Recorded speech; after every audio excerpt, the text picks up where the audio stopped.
È arrivata l'edizione del decennale e oltre la regata delle scuole a Pellestrina. Centinaia di bambini e ragazzi delle scuole dell'isola sono stati protagonisti ai remi.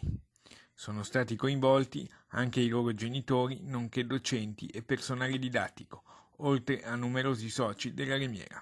C'è bisogno di sangue e nuovi donatori. Questo è l'appello degli organizzatori della giornata di sensibilizzazione.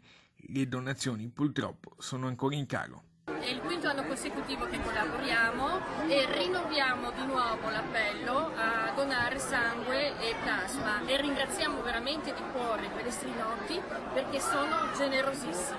Qui ci auguriamo che questa iniziativa della regata delle scuole possa continuare per altri 10 anni e sempre avendo un numero maggiore di partecipanti, perché è un'educazione non allo sport in generale ma allo sport tradizionale delle nostre isole. Un ringraziamento di cuore a tutte le persone volontari che si sono attivati per realizzare questo magnifico evento che porta avanti le tradizioni dell'isola di Pellestrina e di San Pietro in Volta.